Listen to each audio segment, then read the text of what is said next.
Hi, everyone. Welcome again to Real Talk with Coach T, Unscripted, where we will have real but raw conversations for us grown folks. Hi, everyone. It's Real Talk with Coach T, Unscripted. We are in Beauty Shop, round 2. Today's episode will be about double standards for men and women. Take it away, Ja'Maya. Okay, so first we're gonna start with abuse. How the double standard is that men can't hit women, but you see on social media all the time that women are hitting and abusing on men, and you hear a lot of domestic violence situations where women are the aggressors. However, I completely agree, nobody should be hitting on anybody, but I want to touch on just understanding where I've heard this comes from. Women are very emotional and men are very physical. So it's like it feels like we can't reach them to express our emotional pain because it doesn't reciprocate to them that well. So what reciprocates to them? Physical responses. So I feel like that's why a lot of women lash out. They slash the tires, break the windows, slap them in the face because the men can't feel the emotional damage that's done to them, so they lash out physically. It's not right, but that's where I feel like it originates from. Now, see, my challenge as a therapist, because I got a lot of men patients, they actually do feel, they just don't show it because women aren't safe. They don't feel that women are safe. Yeah.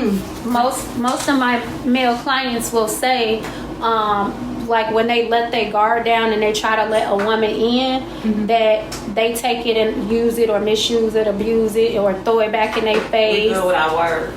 Oh yeah, we're very real good with our words. And we remember everything. Yeah. If you tell us your mama did something at 5 years old, we gonna bring it back in the art. That's why your mama did this at 5 years old. You know, because we emotional. Yeah.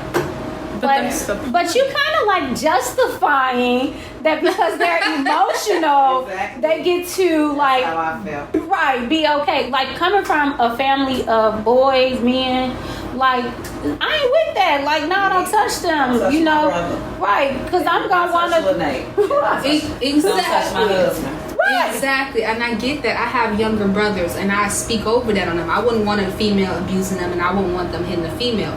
But I understand how it happens. So I'm just justify. I'm not justifying. I'm just, looking at all perspectives and understanding how it can get to that way. But it shouldn't happen. That's where communication comes into play. But I don't know. Because now that I'm saying it do sound like I'm justifying them. Yeah, but I'm not. I understand what you're saying too. But if somebody hit Lil Nate, hit her ass back. Yeah. See, now that's what parents, like mothers, do teach that at a very young age, right?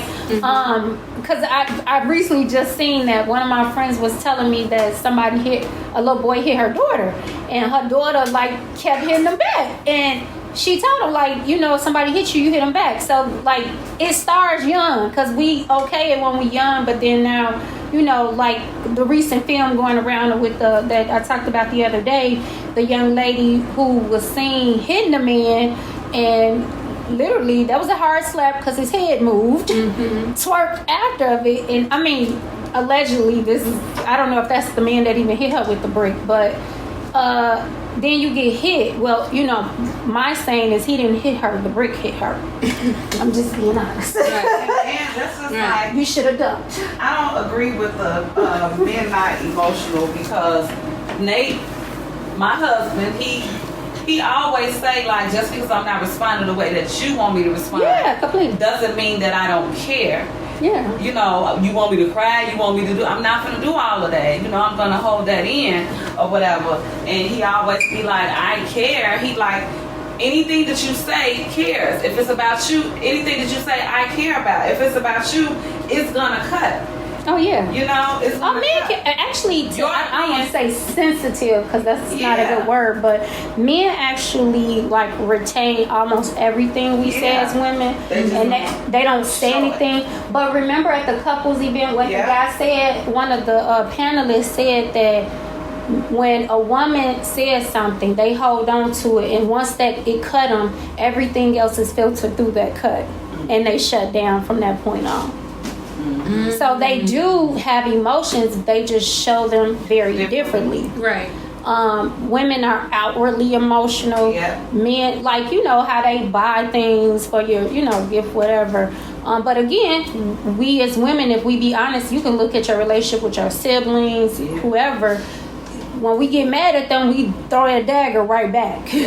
Whatever they told us that we consider them to be punks or whatever, because they might have cried about something. When we get mad, that's what we throw back. But that's what I was saying. It happens when we get mad. That it's not in every situation, and it's not right. But I'm understanding where it comes from. And like you said, even in adolescence, you get taught somebody hits you, you hit them back. Or if somebody do something, you get even. It's a lot of, we're not taught be meek, like to be meek but not weak. You get what I mean? Turn that left cheek. A lot of us aren't taught that. So when it gets to, like you said, with the siblings, right? A lot of us are not taught that. Exactly. So when you get to the siblings and stuff, okay, I know last time mommy cussed me out because I slapped you back. So now I'm going to use my words to hurt you. Now I'm going to find some type of way to hurt you. I'm going to embarrass you. I'm going to do something to justify how I was hurt in some way, and that passes on to adulthood. So that's why you have these women, and it's a double standard. You have these women abusing on men because it's some form of power. It's some form of way for me to express how you hurt me and get my lick back. It's a lot of lick backs nowadays, and it's not okay. But like you said, that's that double standards, because ain't nobody batting an eye when she hit that man. But if that man would have said she hit me first and punched her in the face, I'm pretty sure that whole crowd would have been like, dude, you doing too much. She wasn't just doing too much when she just slapped me and turned my whole head and twerked in front of my face. So yeah, that's why I feel like this is a good topic, because it's like, at when do you say that gray line? Like, when is too much and when is this and that? Too much is don't put your hands on nobody. Period. Yeah, I was just finna say, I think but I think double standard. Yeah, you keep your hands to yourself. And that's why Because you talk when somebody, so not when a boy hit you, not when a girl hit you. When somebody hits you, you hit them back. Exactly. But when men get emotional, you already said, they used to using their hands, they used to using violence. So is that right? Because they emotional, so now instead of me cursing you out and cutting you, Flat down her hair, girl. I'm gonna Look, we really are in the beauty shop for real. We don't want no problems over here. She like, come on, get me up out of here. I'm getting you right.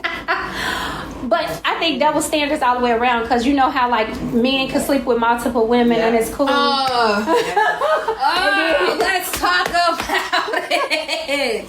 Because you know, on the, I think if you listen to the first episode, how I said I don't necessarily believe in monogamy. And so my own cousin, he was like, well, I don't know if you should say that, because then people are going to think you sleep with multiple people. I said, no, only immature people would think that. But the fact that he, even as knowing me, and if I do, I mean, it's cool with me. I don't care how many people. That's your belt, not mine. You know. Exactly. That's the point. And your opinion of me is not my business. Oh no, you know of all people, I could care less about it. I can sleep with who I want. But in society, it's like in the you a hoe locker room, if you sleep. Locker room conversations. Oh yeah, bro, you got this and this and this. You got this. You got this. You did that. Oh yeah, you real raw. But as soon as a girl gets to talking about that type of stuff, it's, are you easy? Are you a bust down? Are you real loose? Oh, I ain't gotta take you to dinner. You a thot. Oh, I ain't gotta take you to dinner because you done already slept with 12 men. What's adding a 13? But why does that matter? Why does that number give significance to my value and how you treat me? Because if we being honest, I should treat you like a walking STD because you got 20 bodies. Yo, I love you said bodies. You can tell the age difference. She said bodies. You know, that's funny because, you know, us, we talk about, well, how many men you had. That's funny. Y'all use the words. Yeah. I'm going to say that. I call it bodies. But we say bodies because it's like a term that we use. How many people you didn't took over, slept with. Like, Okay. when you murder somebody that's a body, you did that. You did your thing. So I'm adding that onto my body count. Oh, okay. Educate me, girl. But that body count for men is like a gold sticker. And that body count for women is like, you get into that limit now. You better hope the next person you with your husband, because when I was younger, now I had a body count that I wanted to sleep with. I wanted to have a certain amount of people that I slept with in my life, just to have the experience of different people. I actually wanted that. That's the crazy part. But then once I got a little bit older, I was like, slow down. Right. And for me, it was more, I don't know, I didn't never think, I was more driven by ego. I'm very ego driven. I know that about myself, but for me, it was more about the person who said they weren't going to deal with a big girl. Oh yeah, I was getting you just because of what you said. So I consider mine more ego driven, probably like a guy, because it was like, how like the chubby, I call them chubby chasers. The ones who say like, oh, they don't like big girls. Oh, so many of those. But they be snuggled up at midnight with the big girl. Yeah. So I was the one who you was gonna live it out loud in front of me. And it was more just because of the chase. Right. If anything. But that's true, but they also say like a lady never tells. Yeah. Right? So she could have, like you said, so many body counts, but it becomes unacceptable if she tells it. See, that got me a little huff coming out. Because okay, I can see that. I could see that a lot because growing up, especially in high school, you have those few females like, hey, I'll wear my count on my sleeves because it is what it is. Like, I'm desired. If I want it, I'm going to get it. I don't see no problem with that. And all power to them. That comes with confidence and not caring about these double standards. True. But at the same time... But women judge them too. They do. Exactly. It's like the dating process. It's like an application. Mm-hmm. What's your name, your date of birth, your zodiac sign, how many bodies you got? And... I honestly feel like that shouldn't be a factor because if you get to these double standards, how can you tell me I can't turn you down because you got 17 bodies, but since I got 15, you don't want to deal with me as a woman? You get what I mean? But should you be asking how many body counts? You shouldn't. Exactly. That shouldn't be a part of the resume because it's experience, like how Nyisher put it into perspective. I never thought about it that way at all. That's my first time ever hearing somebody say that. Like, I'm trying to be sexually experienced rather than sexually used, vulnerable, turned out, whatever, flipped around, bent over, whatever you want to call it. Right. But overplayed, overused. So I feel like it should not be a factor at all. But then they won't know if you don't tell.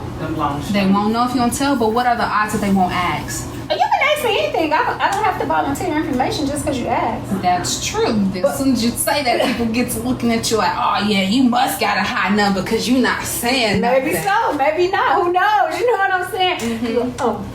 But I feel like, okay, so with that being said though, where do you think like a lady never kiss and tell comes from?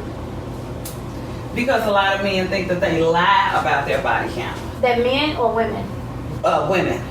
Okay. Men are known to tell how many people that they lie. Sleep with. And some of them lie, they be lying, but they feel like women don't want to be known as a hoe, so they won't tell because they don't want to be known as a hoe. Mm-hmm. That's why I think that women never kiss and tell comes from. And then some women tell women to not kiss and tell because they don't want that person to be known as a hoe. Or lose that opportunity to even be pursued. Lose the opportunity to deal with certain men because certain men feel like they don't want their main woman, to be dealing with a lot of different kinds. Now, see, I think it comes from Big Mama. You know, the flower wearing grandmama? Because she had a lot of people up under that dress. For real, you think about, like, for real, they ain't got no 13 kids and 5 baby daddies for that either. If you think about back in to me it was taught early to women and men. If you go back to slavery, right, how many, and it was forced, don't get me wrong, but how many, like, women slept with whatever man that they were supposed to sleep with. You know what I'm saying? But considered don't tell because of, considered rape or whatever you want to call it. Yeah, and then remember, even back like in the Roman days and stuff, like you supposed to be a virgin when you get married and stuff. The queen, like they don't want their queen to have sex with nobody else but them. And I've been watching that like with the Hunger Games, not the Hunger Games. What's that Game TV show? Game of Thrones. Yeah, I remember the girl was sleeping with the guy, and she had to lie and say that she was a virgin, and then she was supposed to still be a virgin, and wound up dating her cousin who was gay. But yeah, she dated her cousin to try to keep their bloodline, and she was sleeping with the person who was supposed to be protecting her, and kept having babies by him, and the babies looked just like him, but everybody wanted the babies to look like their bloodline. She kept saying they was their bloodline, but she kept that a secret, but she's trying to keep up that image. But when you want to talk about history and stuff like that, what about the African tribes and stuff like that use men just for their sperm? I would I would find you a strong man in the village, I'm going to sleep with you, use your seed, and when I'm done with you, I'm going to go to the next strong man in the village, because my job as a woman is I have the seed of life. I have the tree of life within me, so I'm here to reproduce and find a strong man suitable to give me his seed. It was like the hierarchy was different. The women were at the top, and they got to sleep with all the different men. We don't do that's that. true. Yeah, we don't do that here. So it's like, where did that come? I think we do. They trying to get the guy who got the most money though, to sleep with them so that they can get child support. Okay, Chris Brown. That's how it's done now. That's the Chris Brown song. That's a big Cannon story. Well, he wants his seed everywhere, so they ain't trying to get child support because he want it. I mean, they want him, but he got money. And he claimed that all his baby mamas were playing. Like, he knew that they were going to have babies. I can believe that. My brother educated me on something. Did you know Nickelodeon, his parents own that? That's where his name came from. My brother educated me about that. So he came from money. So he could afford. Yes, look it up. That's why he kept saying, they kept talking about Mariah money. He like, I got my own money. He really do, because Nickelodeon. That's where that came from. It was, I guess, like that's what they named it after him or whatever. Yes, I was very shocked to know that. Wow, you learn something new every day. Definitely learn something new every day. So he got money. I'm thinking he got lucky on Drumline, caught his big break. No, No, but that's how he became in. Yes, look it up. Because I couldn't believe when my brother told me. He made his own wealth. I'm not going to discredit that. Oh, no, yeah, completely. I definitely did not know. But Nickelodeon opened a door, because if you think about when he was a kid, he was but that's his parents' company, which ultimately he's the heir of it. So yes, that was tripped out. That was just a side note. A little sidebar. Right, sidebar. But even with that, because you said something, because now I think like women are choosing to like X out men even having kids though. That's another double standard, I think, too. When you think. Wait, say that again. You said what? Because women are Xing out the process with men to have kids. Oh, you're right. They are. Because a lot of women out here choosing to not deal with men with kids, and then vice versa. That's another double standard that both people have. Yeah, it's like, you didn't just let your seed go everywhere, so then you got all these kids. Yeah. You definitely not stable. You definitely just a F boy and all this other stuff. They told me if I had kids, we probably wouldn't have made it. Really? Oh wow.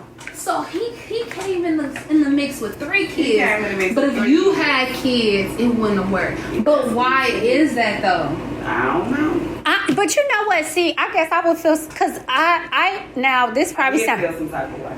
Now I'm selfish, because I would only date a man who had 1 to 2 boys. They had to be boys, because I'm not sharing room with a girl. So I don't want a man with daughters. Why? Because I'm not used to sharing space.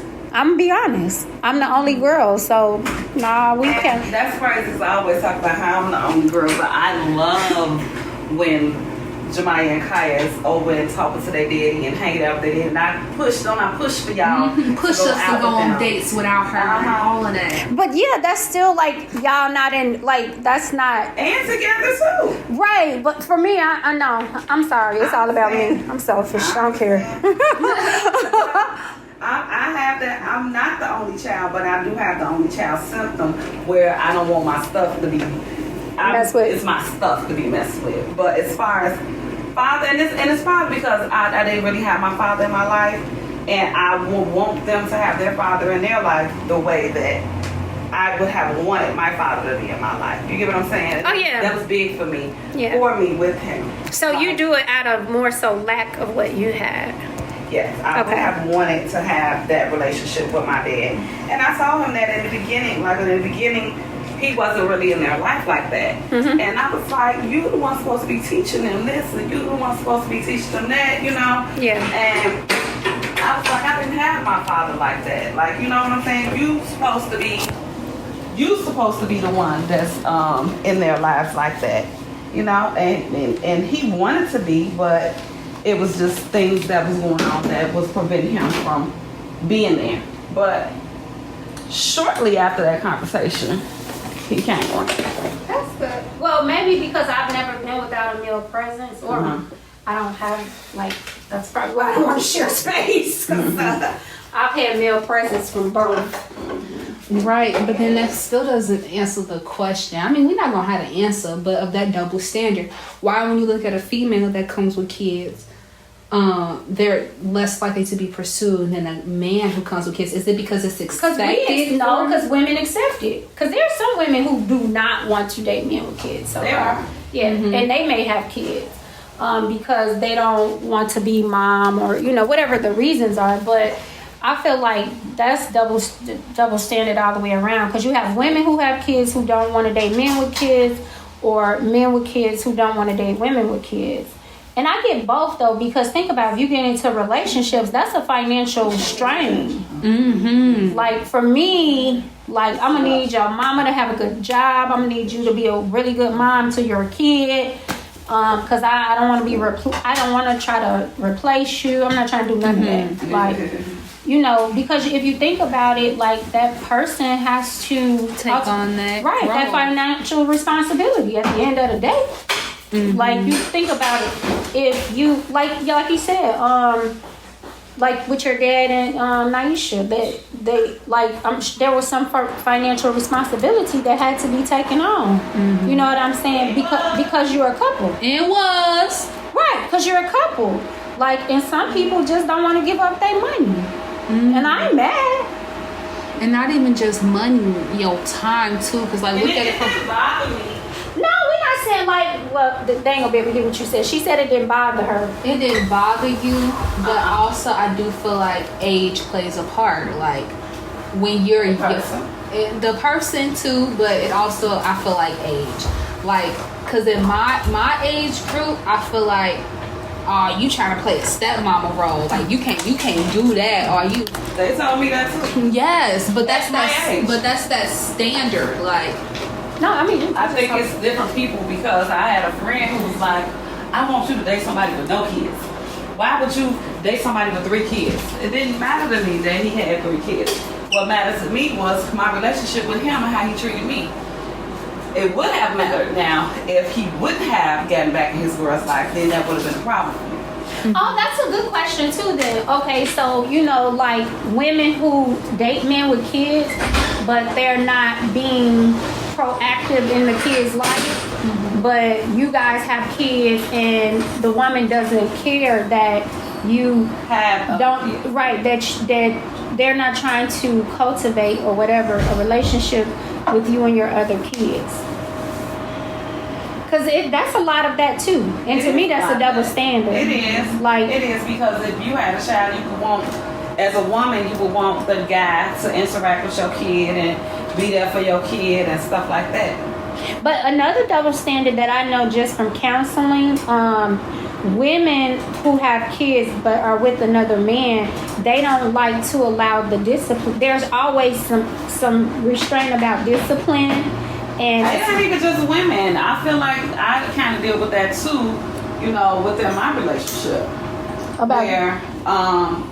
With my stepson, like, there's certain things that think that should be done or should be said or handled a certain way, I have no say-so, literally at all. Right, yeah. None. But then that's where it comes. Like, how you gonna want me to take on the financial, the emotional, exactly. the therapist, the cooking provider, caretaker? You want me to do all of this, but I can't discipline them?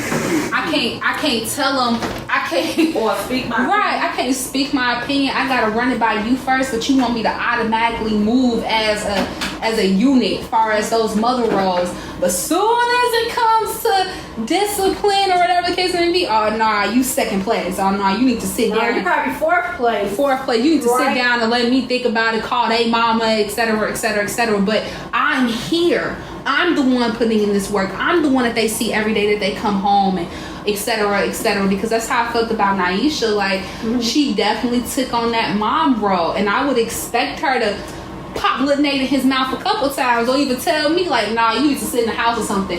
It's never came to that because of the particular kid she's dealing with, but the respect that was there. But you have some kids who aren't like that at all. Because they say you ain't my mom, or you ain't my daddy. Right. So then when is it like that point where the step parent can be like, well, if I can't discipline them and they can talk to me crazy however they want because it's your kid and I can't put my hands on your kid, and this my money, this my pocket, this my time. Deal with your kid. Your kid crying, go deal with your kid. Your kid need this, go deal with your kid. They can't even respect me and talk to me, and I can't even demand my respect as a parent. You know, so but it's that double standard. Now I'm a bogus adult. Now I'm taking it too personal. But it's the reality. If I'm doing everything as a parent, I deserve that respect in that free range. Right. Like, it's not like you're trying to take the place of the biological parent, but it's still it's but like having multiple. And for me, it was more of trying to make things better for my household. Yeah, and that's it. Yeah, and I think. But even with biological kids, truthfully, because men and women have two different aspects about how to discipline. So it could be a biological mom and dad in the same house, and the mom is going to cover when the dad's trying to discipline that son. She gonna cover it. Most women are gonna be like, "Don't touch my son." And the crazy part is that was me with Lene, and now I feel like I made a mistake. Right, but then it's also that double standard too of like household rules. Like, you always get that saying like the mom's the bully, the mom's the mean one, the mom's always in charge of discipline and whatever the case may be. And the daddy's so relaxed. Right, the daddy's so relaxed, the daddy the fun one, whatever the case may be. But that's a parent is supposed to discipline regardless though. So why is it assumed or taken on in a lot of households that women are the disciplinary ones? Women are the ones. And I think that it just depends on different households. So it's just different in each household. That's all. Is what I think. But I see a lot though. Like, I see both sides though. I do too. Yeah, I was gonna say I see it both ways. It just depends. Because dad usually, because sometimes, you know, because my stepfather was the discipline, and he was the you shouldn't, and my mom was like, let her go, we're good, let her go. You know? Yeah, I could see that. I think generational, that's probably where the difference may come, because your generation is different. Like, I could see probably in your generation where that might be more prevalent, but probably in me and Aisha's generation, the man was considered, because more men were present, just being honest. What do you think, Janae, about the discipline in the household? She's trying to play monopoly. And the mother and the father roles. Say it again. You heard the us. Discipline in households and the mother and the father role. Do you think that in your house, would you say that you're more the disciplinarian and your husband is more of the laid back, cool dad? I think it's the opposite. I'm more of the laid back one, and he's more of the discipline. See, that's old school, because you're about in my age range. Yeah, see, I think in our age range, the men are heavier. You dealt with that with your mom, and her mom is our age, and her mom was more the disciplinarian, right? And your stepfather and your dad is more the laid back one. Yes. There's only a few times when my stepdad would step up and be like, "No, you need to be in the house. No, give me them keys." A few times. And even then, you would hear that upstairs conversation of, like you said, going back to the step parents. Well, why you tell her that? Well, why you do this? Are you just doing too much? And et cetera, et cetera. So in my household, I definitely got that mom the top dog and then daddy second place. But then that's a double standard too, because I feel like the respect we supposed to quote unquote have for men and leader in the house and stuff, that's like taking over the what you call it, I hate to say gender role, but because we're always talking about like how the man should quote unquote lead the house, but the respect of men are gone. Right. And it's kind of what you just said though, because the women are up here now as far as like tiers, and then the man is under the woman now. And I do think there is not one is more than the other, I don't want to say that, but I do think there's a loss of respect for men. Mm-hmm. And it's not all men's fault, because I know women get mad when I say this, but it's so true. Every broken man came from a broken woman. Mm-hmm. I always say that because that's the only way they got here. Mm-hmm. And how you are groomed, whether it be your mom, your grandmother, your sister, usually that's where the wounds start taking place. As a counselor, like I think I said that last time about how many men are broken from mommy issues, not daddy issues. Because like men are like depending on the kind of woman they came from, but kind of parents she came from. You know what I'm saying? Right. That depends a lot on. Yeah, it really does. And I feel like even the younger generation, like you know how it used to be grandma would take care of the kids, but I feel like grandmas are young now, so they all running ragged. Yeah. So there's no discipline. And not even just that. You even talk about like with our age, how you know the drug epidemic came. So a lot of our parents was on drugs, so we didn't have a lot of the structure because the parents were on drugs. Our parents, not you know, not your generation parents. Our parents, from say 40, between 35 and 45. At least one of our parents was on drugs. Yep, that was because it was the epidemic, and it was the epidemic of them being on drugs because for the 70s and 80s. My father was the one that was on drugs. See, he was absentee, you know. So you all think that that's more prevalent now, though, even though there was an epidemic during that I feel like it's a difference with the drug though. Because crack was like at its height. Exactly. It's like they smoke more weed. That's out now. Nobody is out crackish right now. It's some, but it's not like they how pill it was popping in the 80s. Yeah, because they pill poppers now. Okay, so I'm looking at it as like a physical and mental perspective. So physically, y'all parents had these drugs that was contributing to the lack of structure and stuff in y'all generation. I know what you're gonna say. Right. Mentally, we have social media, we have society, we have these music, we have these videos, we have these movies that are putting into our head what a standard and what the men are supposed to give. So it's a social standard to have a deadbeat daddy. It's a social standard to have a chill daddy or the daddy who's not the disciplinary.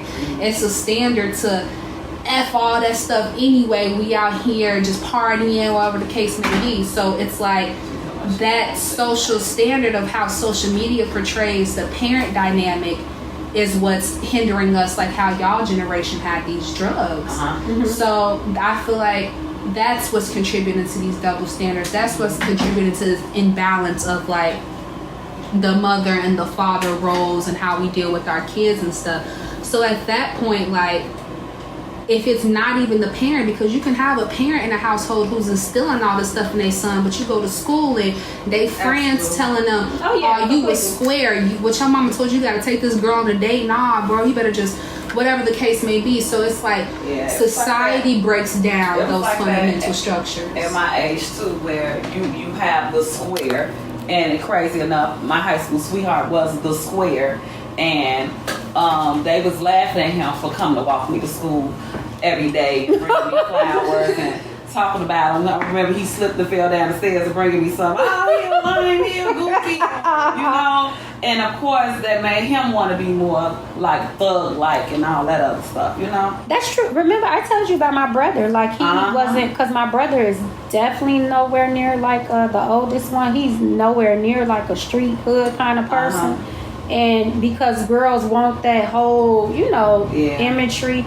But something Ja'Maya just said, it's true, because when you look on social media, even with like rappers and all of that, like you see they smoke weed around their kids. Like our parents didn't do crack around us. They did not. It was. If they did it, they was cracked out already and already just. Right, they were beyond, They was beyond control. Other than that, they tried to hide certain things from us. Yeah, because now you got where they think it's funny to have the kid with a gun or blowing smoke in their face. Blowing smoke in their face is like such a everything is not, nothing is absolute, but I feel like that's more acceptable and funny. Or how the little girls be twerking, or they dressing them like something the mom would wear, or it's okay to be disrespectful to adults. But then yet you trying to tell the kid to respect you, but then you raising them to be disrespectful. Coming from the school system, that's the biggest issue, I swear. Yeah. When it was a family down the street from me when I was a kid. They was the roughest, toughest family, and all of them was ignorant. I remember growing up, and they all would curse. They would cuss at their mama. They would cuss at us. I remember we kept getting into it with them when we was kids, just because they was bad kids, and we just wanted to come outside and play. They wanted to fight, you know. And their parents was like, kick their ass, and it's like. And you got our parents, it's like, no, come in the house, we're not gonna fight, let's just call the cops, That's funny, you do sound like some parents, like, just call police. Yeah. But that just goes back to Ja'Maya's point. Our point, period, is just like everything is escalated now to the point that we can share it so quickly. You know what I mean? Definitely. And instead of being able, back in the day, we had all the pagers. Right. You couldn't get that information. You couldn't get it. You wouldn't know And what was happening out west unless you knew somebody from out west. Exactly. And it wasn't filmed completely. That too. It definitely wasn't. I do think social media, like bullies, that's why suicide is so high right now in our youth. Yeah. Because social media bullying and embarrassment, that's like a real thing. Because you're not just dealing with your neighborhood stuff anymore. You deal with the world. You on like world. What is that? Ja'Maya, world hip hop. Yes. World Star. Yeah. Yeah.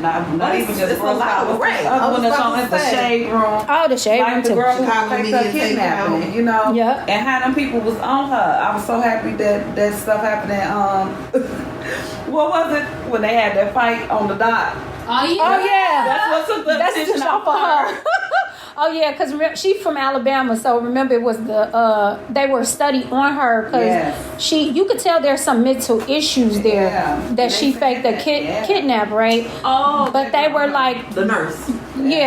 They were like bullying her. They was. I saw the videos. I felt so bad for her. Yeah, because they don't understand that really is a mental illness. The fact that you put thought into it to do all of that, like that's a mental disturbance, not excusing it, but that's more a cry for help versus, us trying to help. We criticize and we, what I'm saying, judge.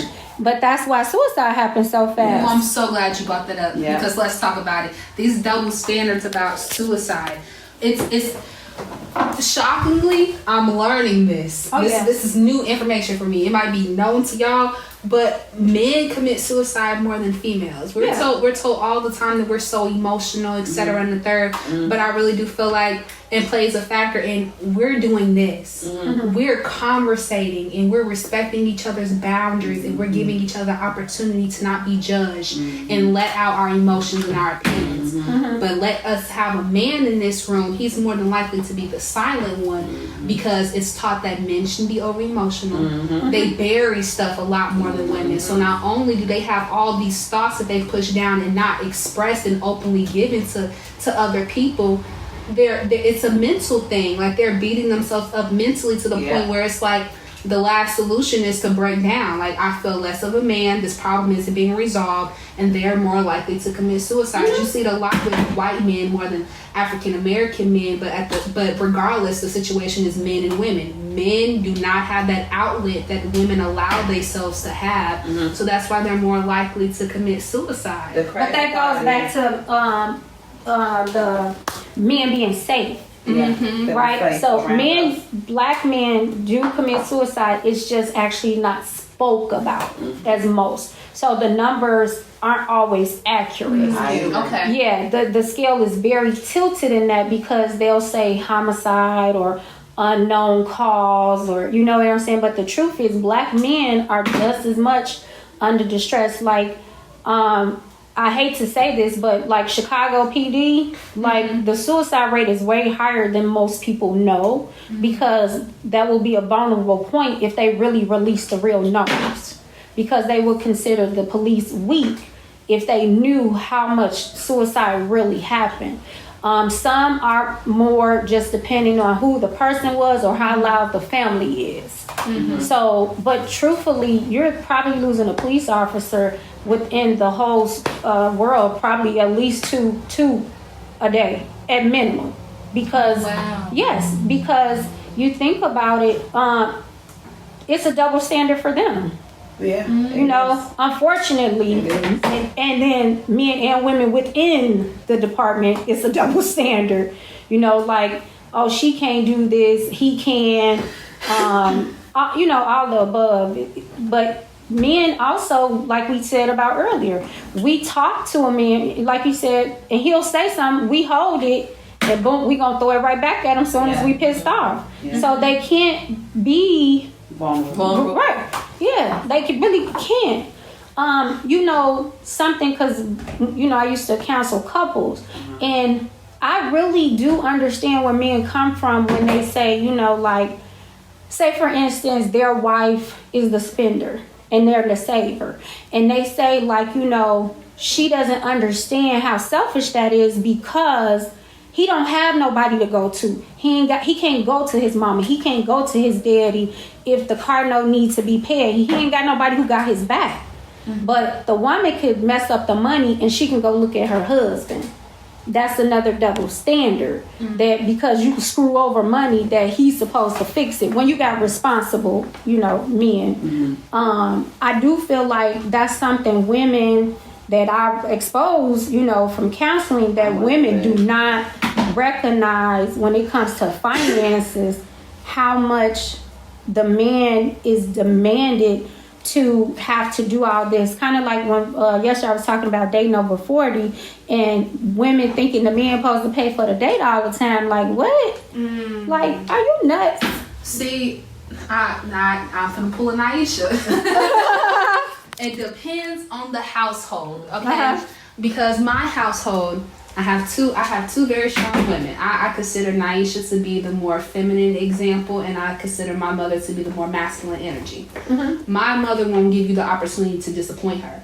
She's going to be the financial schemer. She's going to get all it laid out, plan work. She's going to already be saving stuff up, have 3 savings accounts, and this one for this one for that. She's going to do all that because she doesn't want to be put in a position to where a man has let her down or a man makes her feel dependent on him. So I have my mom putting that in me, and, you know, double standards. It's the man's role to be the caretaker, the provider, etc., etc. But then you have some women who's like, you say that, but I'm older down. You being too irresponsible. This light bill needs to be paid. It's way cheaper, and you worrying about this gas bill, but the light's gonna turn off in 2 days, etc. But then you have this feminine energy perspective where it's like, if he paying for the meal, leave a tip. I get that from Nyisha. She put that in. You go into a date, make sure you have $20 in your pocket. $20, even if that's to cover your meal, or $20 to show them like, I have money. I can give to you just like you give to me.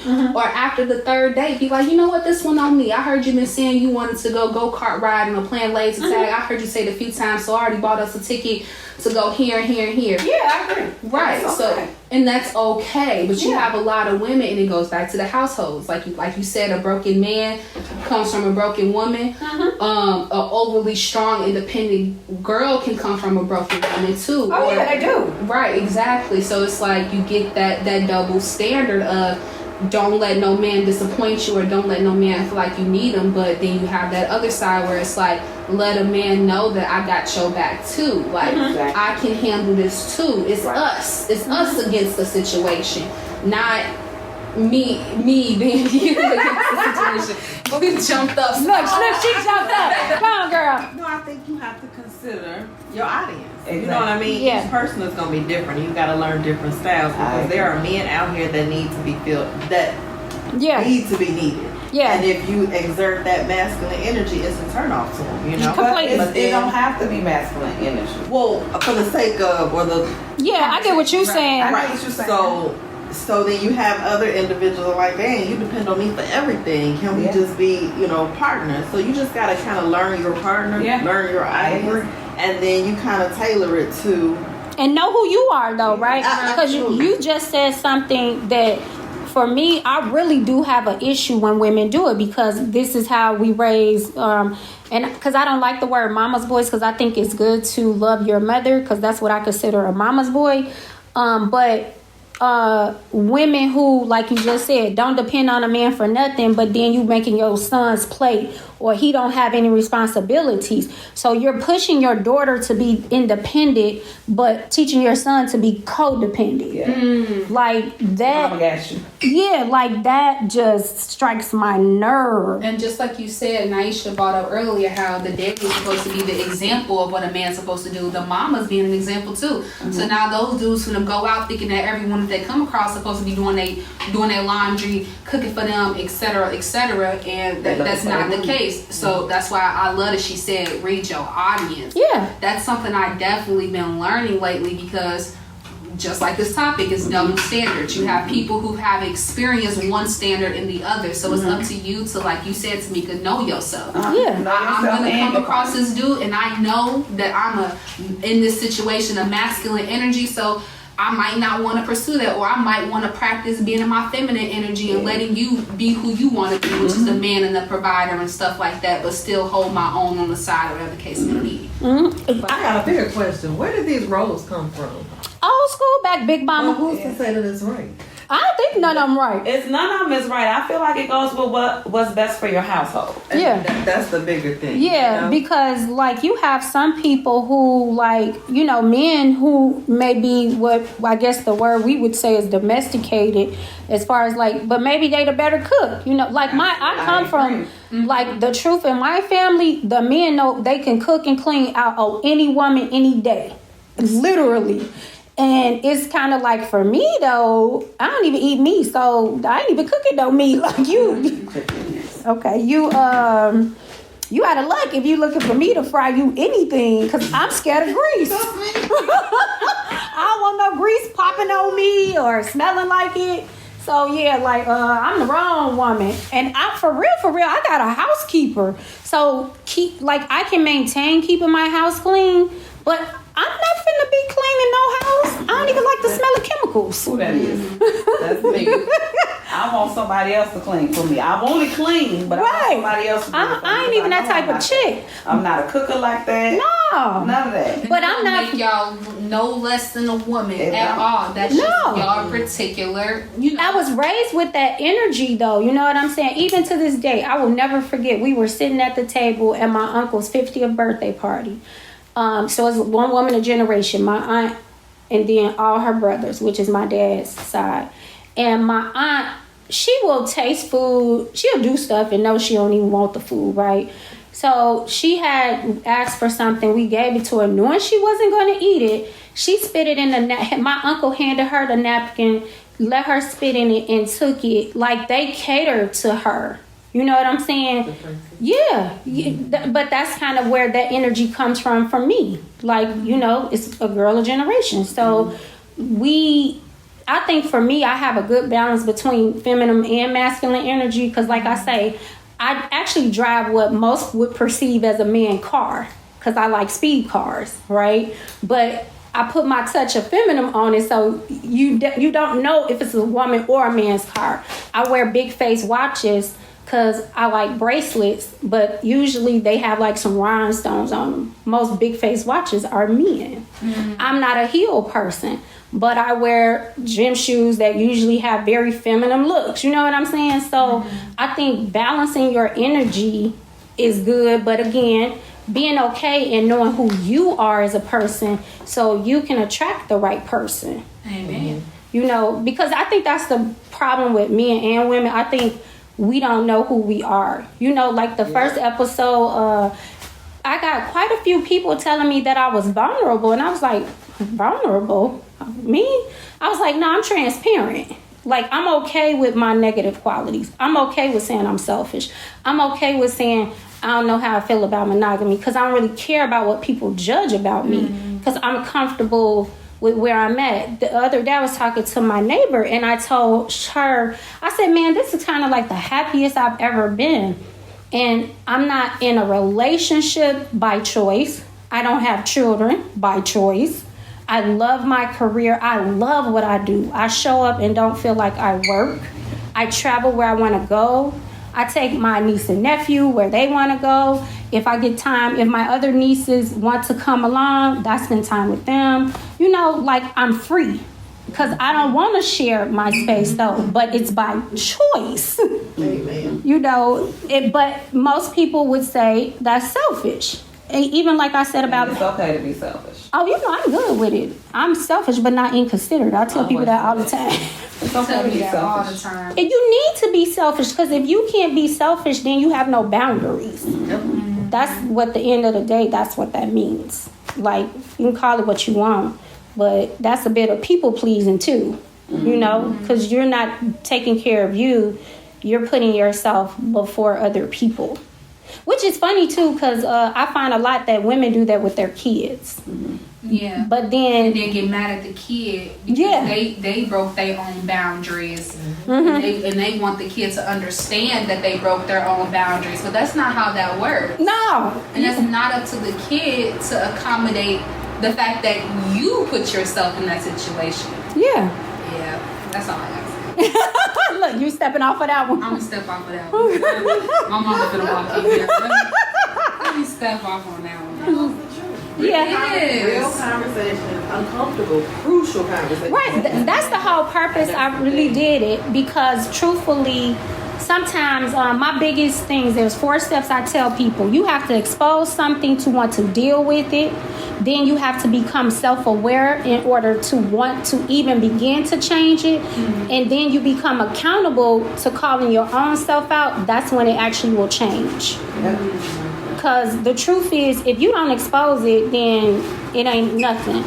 But once you expose something, you cannot act like you don't see it. You can want to ignore it, but I always say it's like the white shirt with the red stain on it. You can try to act like you don't see it, but every time you look, you boom, boom, it's right there.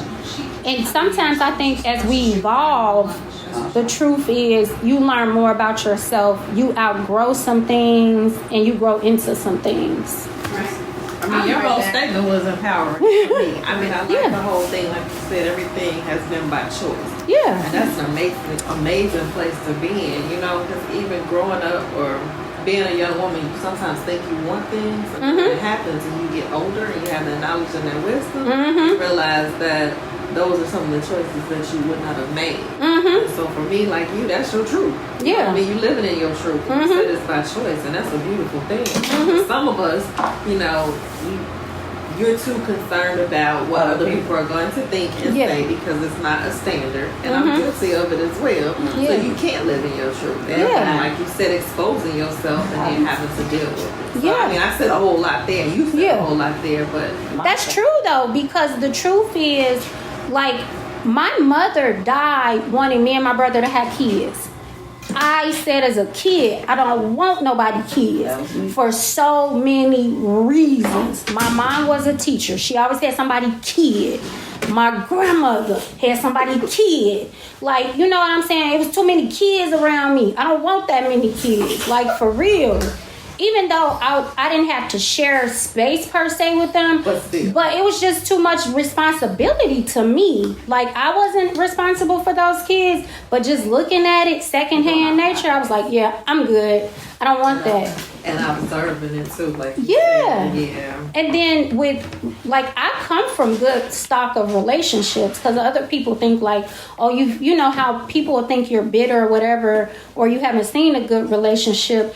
But my grandparents, until one died, like, I've never seen them argue before. My grandmother, whatever happened, they always dealt with it behind closed doors. and you never will hear any bad things about the marriage. If either one of them stepped out, don't nobody know about it. You know what I'm saying? My uncle, he took care of his wife to the day she died by her bedside. If something happened between them, you ain't know about it. Right. So even my parents, both of them did their little stuff or whatever, but I never seen them argue, ever. Not to say that's like, okay, they didn't have issues, but I ain't see that. You know what I'm saying? I ain't grow up with like fighting, arguing. I ain't grow up with none of that. I really just don't like sharing space. For real. Okay. Yeah. And it's okay. Yeah. I know for a fact that if I'm going to be honest, a relationship causes for compromising. It calls for being thoughtful, Accountable. accountable, negotiating, compromising, giving up on things that maybe were your dreams, but you got to put on hold. I don't want to do none of that shit. I want to do everything I want to do. People understood that. Yeah. Or from the beginning, Mhm. young age.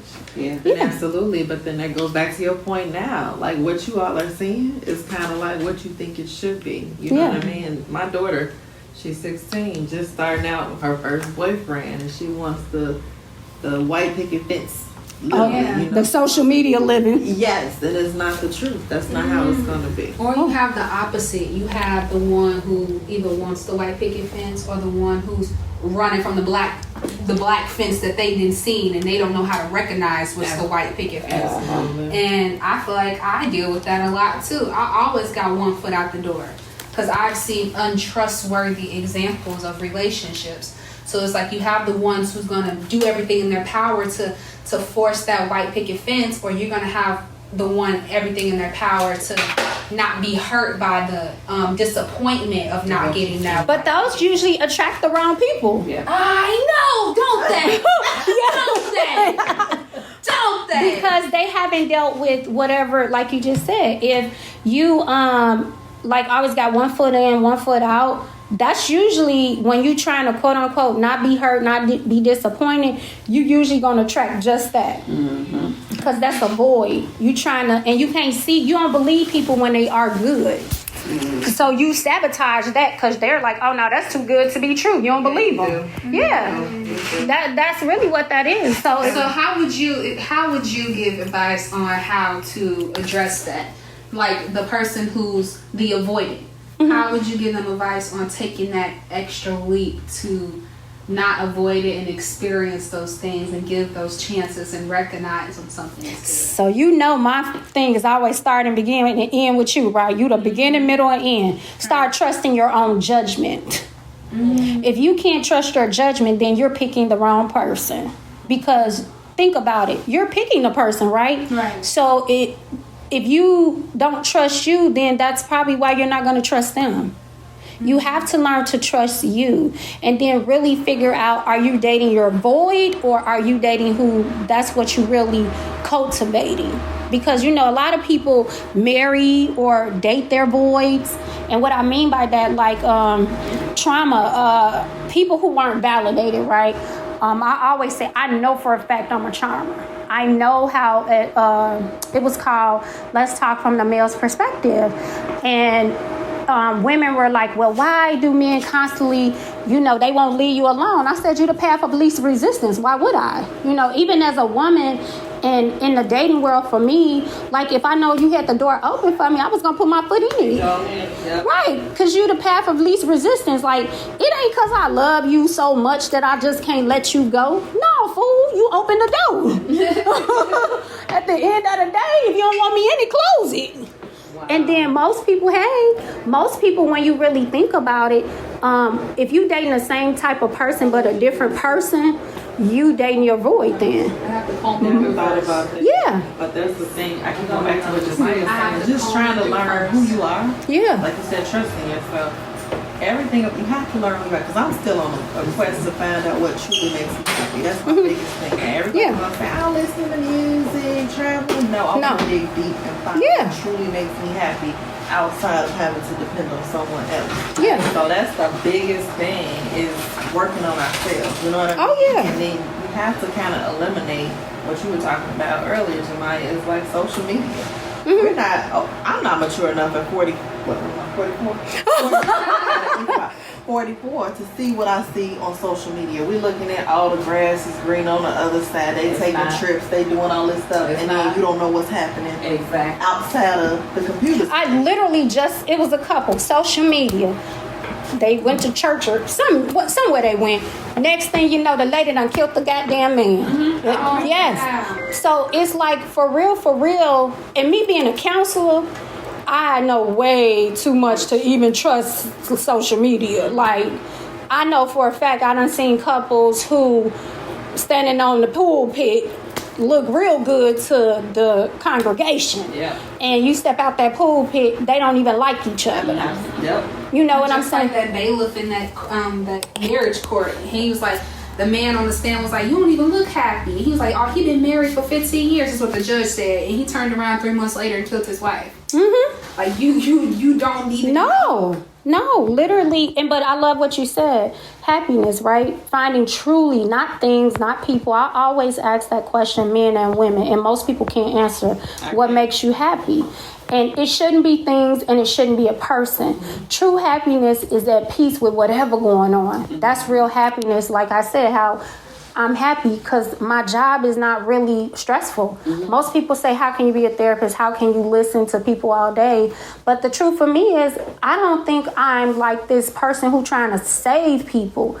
My perspective from a therapist is I'm just challenging you to always evolve. I don't think it's a right. I don't think it's a wrong. And Nyisher, you my witness. I'm always saying, but look at it this way. What about this? What about that? I think my draw for you was you're not, I don't want to say typical, but you're not the typical female. You don't tell me what I want to hear. Right? This is who I am, and I stand by it. I'm not ashamed of it. You know what I mean? Yeah. So for me, that's my draw to you. That's why I'm listening to you, and that's my buy-in for you. But you can't get that from everybody else. No, that's, you know what, one thing, like I said on the podcast, the men were the one coming to me who listened to the podcast and said, you're being vulnerable. And some of them were my client. They was like, I can't believe that's true about you. I said, well, if you ever asked me, I would have told you too. Like, because when we did from the male, you were there from the male's perspective, right? Because I talked about monogamy. Like, I talked about, like, with dating. How can you date just one person? That's not dating. And the man, two of the men said, like, they only can date one person at one time. Me and the other guy was like, what's wrong with y'all? That's not dating then. You're in a relationship. Yeah, what the women say. Yeah. They didn't believe them. Oh, yeah. And what was crazy, the one who really was like a one-woman man, that's the one they thought. Everybody thought he was the player. And I was like, Lord, y'all don't even know. He the good guy. The one who y'all sitting here thinking, oh, he's so sweet. That's the one you better watch out for. I promise you. Yes, that's it was. Everybody at my table was like, him right there. And that's just because he looks good. He does. You know what I'm saying? Yeah, very handsome. He was well groomed. Yeah. And he was well spoken. And he seemed confident. So that makes women attractive. So of course, if you're attractive, you looking like everybody attractive. So I know he dating all these women, you know. And his mindset is nowhere near that. It was so funny. It was Brittany. Brittany was like, I know I'm gonna get him. I know he talking. I know he doing this. And you couldn't ruffle his feather. People said that. He was like, no, why? Yeah. No. And he hates to, you know what, and him particularly, and I get it, he's a man that what most men do. He shuts down because he's judged basically on how he looks. And he said yes. Well, he didn't say he was judged on how he looks. He said we shut down because y'all don't believe us. Yeah. Why it can't be exactly what we said? Yeah. And then the lady said, what'd he say? I said I want to be with you. And the girl's like, right? Yep, she sure did. And that's true. Like, women, that's why men don't really answer questions either, because if we don't want the answer the way they give it, we don't believe it. I get that. Yeah, like, why ask me the question? Because I didn't say what you wanted me to say. Because it's true. It's like, I had to think about, shut up, leave me alone. Because women do. They want people to answer. Even with their friends, they be mad because they don't answer the question. Like, what's wrong with with you. I answered the question. But why'd you ask me if you already got the answer? Oh, you know my answer. Oh yeah, I'm real quick to be like, don't ask me nothing you don't really want my truth to, because I'm going to give it to you. whole head. Because I'm like, no. Somewhere else because he's not pulling. If you're brushing it with, I know you okay. Go ahead. You all right? Look weird. This is what happened in the beauty shop. Oh, no, we done. Go ahead. All right. We gonna wrap it up, y'all. This was Beauty Shop Talk Part 2. All right. Have a good one. Have a good one. Bye-bye. We would love to say thank you today for tuning in with your girl, Coach T, Real Talk Unscripted. Remember, if you have a topic or you would just like to be a special guest featured on the show, you never know. So go to all social media platforms, T Hill Consultant. That's THILLCONSULTANT. And send us a message. Let us know your topic and your name, where we can reach you at. You never know. You may just be the lucky one. Until next time, have a good one.